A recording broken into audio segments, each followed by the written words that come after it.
Hello, good morning. How are you? I was on vacation, and so I took a few weeks off from doing Tuesday tips, and now I am back, and I'm so excited for 2020. I'm so excited I don't know, this year it feels different than last year. I don't know about you. But I wanted to come on and ask first if you wanted to share any goals or hopes or what you kind of are hoping to bring into 2020. I always feel like the new year is kind of a cool time to start thinking about that. It's almost like, wow, I've got this whole new year ahead of me. What do I want to get rid of? What do I want to bring in? So I was reading an article and I thought that it was really appropriate to share with you guys. Includes a lot of research in the article. So I love science. And so it was really cool to read the article and look at all the science and kind of boil it down into a palatable bite for you. And the whole article was around the idea of exercising happier, not harder. And it's such an interesting play because I think that there are a lot of people that feel a lot of shoulds around exercise. Well, I should be exercising. I should be exercising harder. Go, go, go. Hard, hard, hard. Fast, fast, fast. And sure, rock on. Yes, if that makes you happy, do those things. But today I want to talk about some of the science that's coming forward around the idea of, is there a way to, instead of forcing and instead of making things fit like you imagine them to be, instead maybe making things a little more flow, making things easier, so that it feels better for you, so it doesn't feel like you're putting, a square peg in a round hole. So first, let's talk a little bit about the science that came forward in this article. I think anytime you start talking about happiness first, let's just talk about happiness. It's such a loaded word. It reminds me of the word self-love. It can kind of, there can be this connotation of happiness, like it's this unattainable thing. And so if you're here, I would like to hear, if you don't mind, in the comments, is happiness a word that works for you? Do you feel happy? Sometimes I like the word contentment. I like the word contentment, at ease. I like the word peaceful. These are all words that, for me, that I have, there's a connotation of happiness. I think that sometimes people look at happiness as just something that's out there that they never feel in here. So in the article, instead of using the word happiness, what the scientists often use as the word for happiness is psychological well-being. And in this class, I just want you to know that I'm going to talk about it just in terms of happiness, just because that to me is just more accessible than saying psychological well-being 14 times. So the article started out by saying that happiness and feeling contentment and happiness that has positive health outcomes. When you feel at ease and when you feel peaceful and happy in your life, that there are immediately there are positive health outcomes that come with feeling that way. Some of them include fewer chronic pain conditions, a less likelihood for diabetes, a lowered risk of high blood pressure, a reduced risk for heart disease, and a longer lifespan.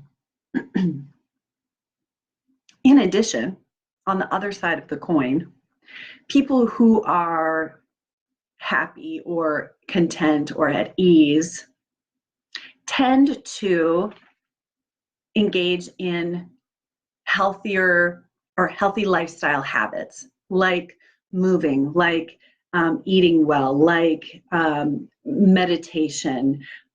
They tend towards engaging in those healthy habits instead of using what I call fun buttons, which are beep, beep, beep fun buttons like alcohol, sugar, beep, beep, beep, cigarettes, beep, beep, beep,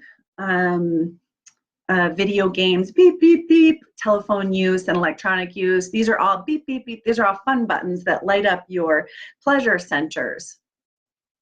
And we tend to, when we're feeling, when we tend to feel low, we tend to move towards those fun buttons because they're quick rises in the happy chemicals in your brain. So what I think is really interesting about the tie between exercise and psychological well-being is that it looks like this.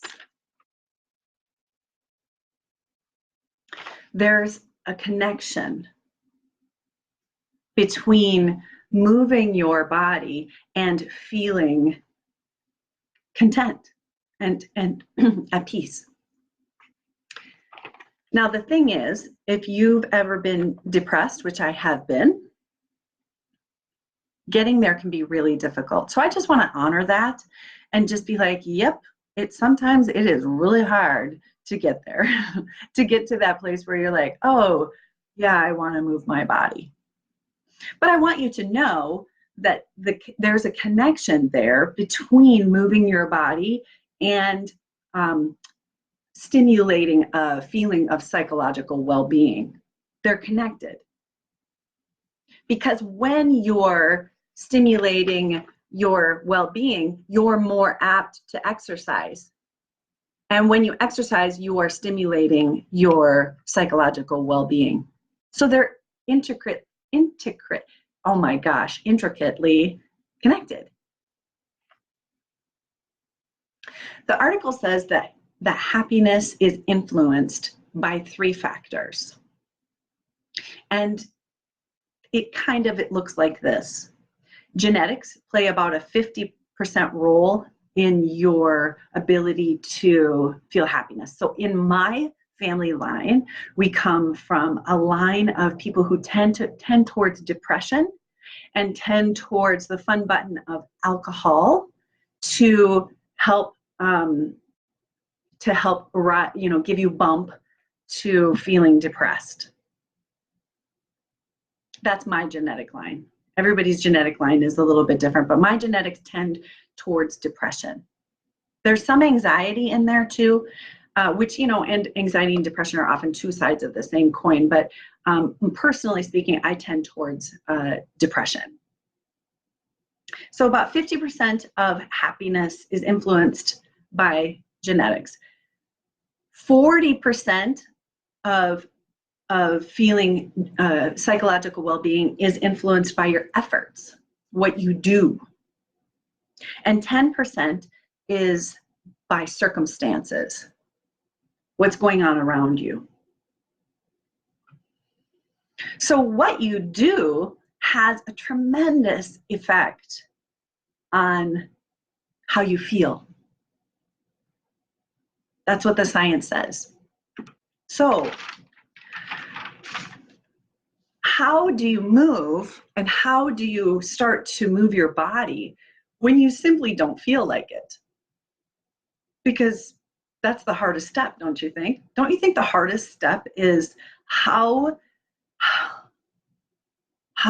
do I do this when I just don't want to? Then you add winter in there, right? And wow, it's like a pull, a pull to not move. So the first thing I want to say is I think that approaching this from a 2-prong approach is really, really important. And the first prong that I would start to do is I would start to tend to my psychological well-being like a garden. And one of the ways that you can do that is starting to shift your mind towards gratitude. Gratitude is the elixir and one of the best charms that you can give yourself. We watched a lot of Harry Potter over the vacation. So a gratitude journal with, ending your day with 3 gratitudes. What do I have to be thankful for today? Is a great place to start. On the other side of that is moving your body in a way that feels like joy, that feels like pleasure.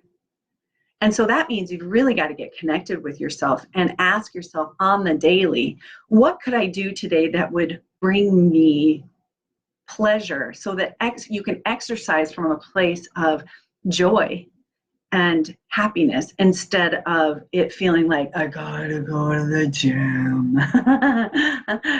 So for me, it is get me out into nature, and I'm gonna want to be out in nature and move my body. That's me. What is it for you? Is it dancing? Is it a Zumba class or a Nia class? Or is it, what is it for you?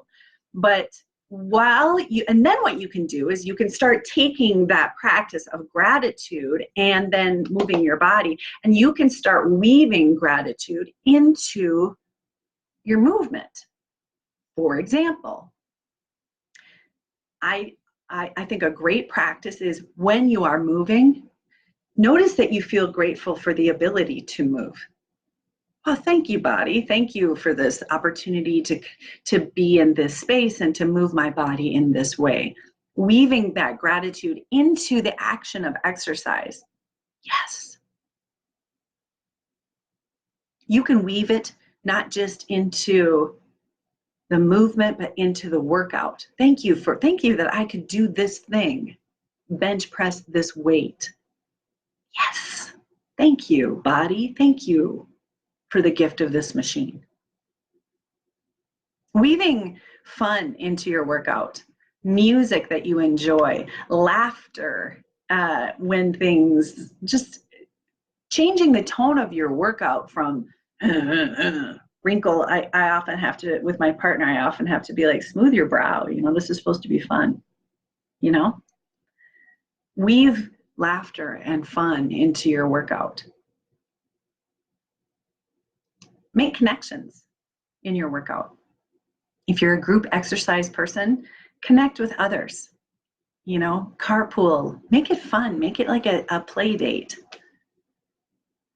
These are all ways that you can start to weave in the potency of gratitude into something that is often laid out as a drag. So let's shift it.